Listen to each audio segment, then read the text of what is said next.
Welcome back to my channel. In this edition of True Crimes of American Horror Story, I'm going to be focusing on Richard Ramirez, also known as the Night Stalker. When I was researching this case, which is a very extensive case, it may have to be broken up into two parts. The one thing I wanted to kind of bring into the dialogue is this idea that there are maybe traits, characteristics, early warning signs of serial killers, and potentially highlight those throughout the timeline of events of Richard Ramirez, but some other upcoming serial killers that I'm going to be covering. Some of the common characteristics that can be seen in serial killers include sort of lack of empathy, lack of the ability to take responsibility, being very like egocentric, grandiose in their personality. You can also see some poor impulse control starting even in childhood. You can find that they are really in need of excitement, that they seek out excitement, that a lot of the excitement that they seek out can have a sexual or an autoerotic sort of connotation to it. You also may see incidents where they might have traumatic sexual experiences. Also, you're going to see acting out on animals with regard to harm or fantasies. They may live in a fantasy type world as a child more so than what would be seem to be normal. You will also see traumas like head traumas that happening in childhood. There will be some antisocial type behavior, isolation. Often you will see that there's early or significant alcohol or substance abuse. There tends to be a lack of remorse. They also are very deceitful, extremely manipulative, and often very charismatic. In starting this conversation about Richard Ramirez, I just would like you to keep in mind some of these different instances, some of these different traits, some of these different characteristics that definitely show up in his history.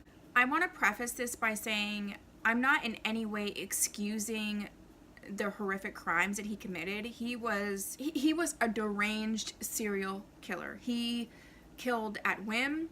He killed indiscriminately. So I'm not in any way suggesting that what may or may not have happened to him as a child excuses his behavior. I just would like to open up a dialogue that potentially, when certain incidences happen to children, maybe you have children in your life, maybe you have witnessed situations where you can start to see some of these different traits, these behavior patterns, these different types of abuses, and just understand that intervention as a child can really make a difference. And maybe realize that I'm not saying that if a child's abused or if they even harm animals or do any of those sort of things that they are going to become a serial killer. However, it's just something to become aware of, and maybe it can be motivation to step in. Sometimes we don't do that, where we see something that's going wrong, something that's potentially harmful. I'm speaking specifically to a child, but just to anyone, and it just seems like it's difficult in this certain day and climate to step in and, basically speak up for a person that can't speak up for themselves.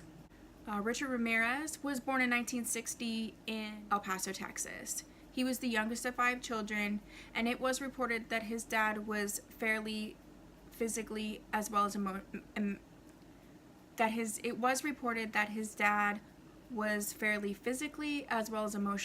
abusive. So much so that as a teen, he would often attempt to escape this abuse by sleeping in cemeteries. It's reported that Richard had sustained 2 significant head injuries as a child. When he was 2 years old, a dresser fell on top of him, hitting him in the head, causing a cut on his head that required 30 stitches, which is a pretty significant cut. When he was 5 years old, he was knocked unconscious by a park swing, and after that incident, he did suffer epileptic seizures all the way into his teens. Prior to his killing spree, Richard, although he was a choir boy in the sense that he was in the choir of a Catholic church, he was a high school dropout. He dropped out of school at the age of 9. He was known to be a drifter. He had a criminal record as a child, a juvenile record, mostly petty theft and vandalism, things like that. Nothing violent was seen in terms of his behavior as a child. So it is speculated that potentially violent acts had either been committed or attempted by him and just didn't make it onto his record, which is completely possible. Richard had a significant male influence in his life. It was an older cousin. His name was Miguel. He also went by the name of Mike. He introduced Richard to a lot of very inappropriate behavior. Mike introduced Richard to marijuana between the ages of 10 and 12. Being a former U.S. Army Green Beret, he shared with Richard a lot of stories about him in the war, about different violent acts that he had committed during the war. He served in the Vietnam War, and it was even reported that he had Polaroids of different women that he had raped, and it's reported that he showed a picture of a severed head of a woman that he had, I guess, beheaded in Vietnam, and he showed that to Richard. So it seems like the big, not that all of his other stuff wasn't, horrible and potentially problematic for Richard. It seems like his turning point happened in 1973. In 1973, on May 4th, Richard was present when his cousin Mike fatally shot his wife Jessica in the face with a .38 caliber weapon. After this happened and his cousin Mike went to jail, he became very withdrawn, very sullen, and he ended up living with his sister Ruth and her husband. I'm not quite sure why he wasn't living with his mom or his dad. I didn't find that in the record. And so this was another characteristic of a serial killer, was sort of like voyeurism. And when he went to live with his sister Ruth, her husband Roberto was a very aggressive peeping Tom and would take Richard with him when out at night, when he would be going and looking in windows of women and things like that. So it's during this time period that Richard began to experiment with heavier drugs, taking LSD, and this is where his interest in Satanism began to start to influence his life. I had said earlier that his cousin was convicted of the murder of his wife. He was actually not convicted. He had been incarcerated, obviously pending trial, and so then Richard was living with his sister Ruth.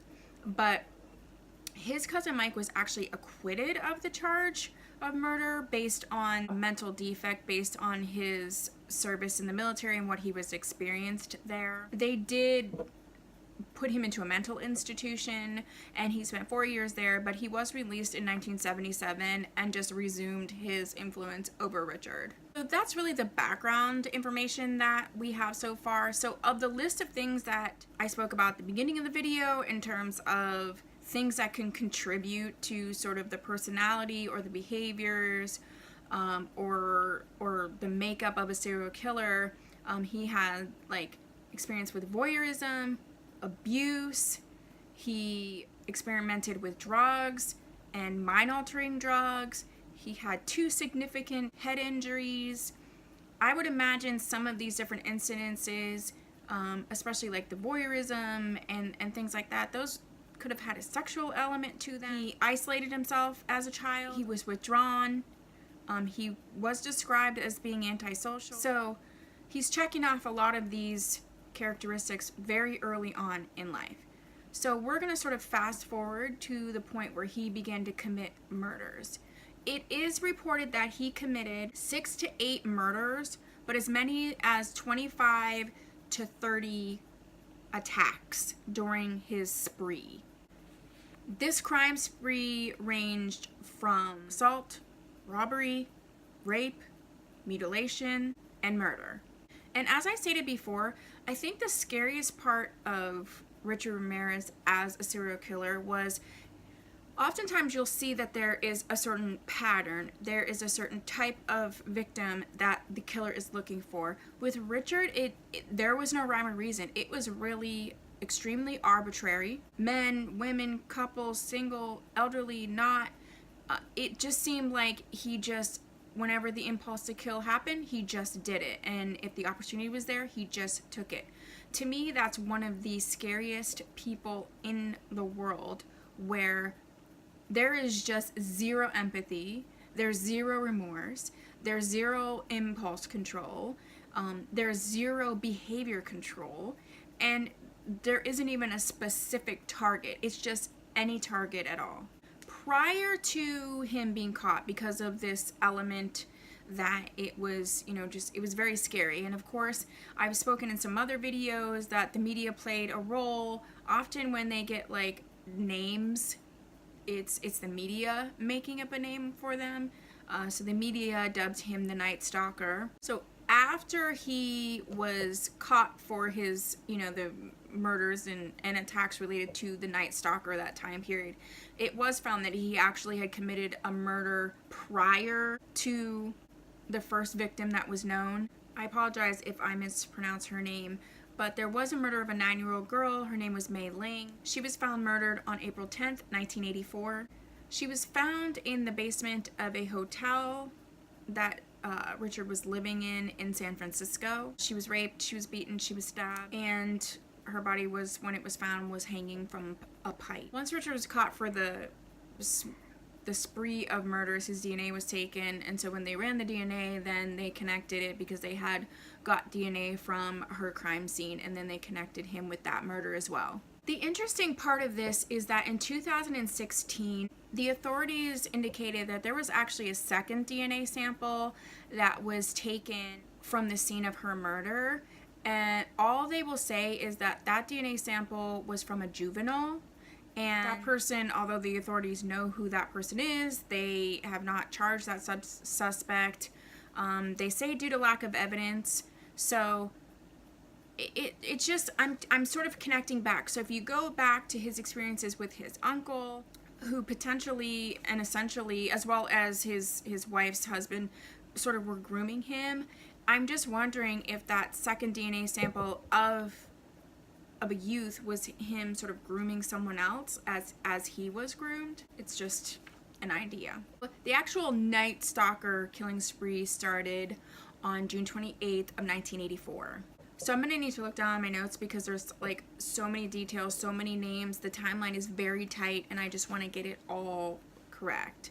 So the first victim was an 84-year-old woman, and her name was Jeannie Vinkow. She lived in Glassell Park, and she was found brutally murdered. It was apparent that Ramirez attacked her in her sleep in her apartment, and a fingerprint of his was found on sort of the mesh screening of one of her windows.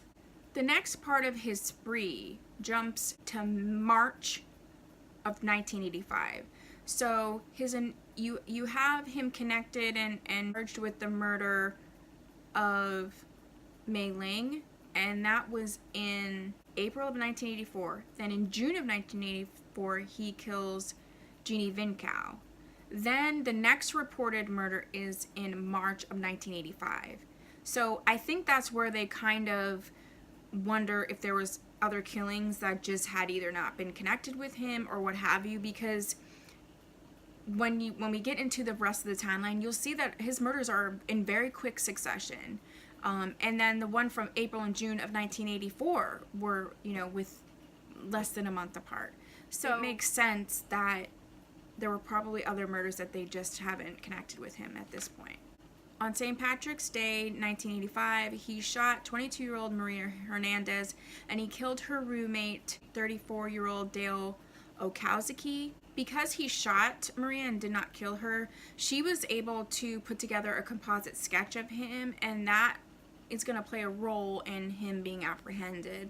That same night, there was actually a third victim in Monterey Park. Her name was Tsai Leon Yu, and he shot her while she was arriving home. March 27th of 1985, Richard Ramirez entered the house of Vincent Zazara. He was 64, and this was actually a house that Richard had burglarized the year before.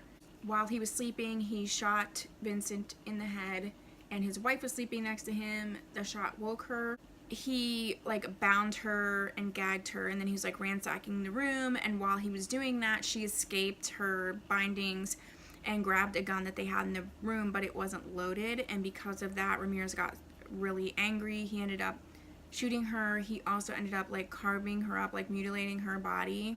And then like after she passed away, he actually took her eyes out, put it in one of her jewelry boxes, and then like took that from the scene. You can see how these murders are just like escalating. Now he's getting into like post-mortem mutilation, which is just horrific. On May 14th in 1985, Ramirez returned to Monterey Park, and he entered the home of 66-year-old Bill Dow, and he had a disabled wife named Lillian who was 56. Billy had like a gun, so he went obviously for his gun when, you know, Ramirez broke in, but Ramirez overtook him and he actually like beat him with his own gun, and then he bound and raped Lillian. He ransacked the house, he stole valuables, and then he left. Billy actually died of his injuries later on.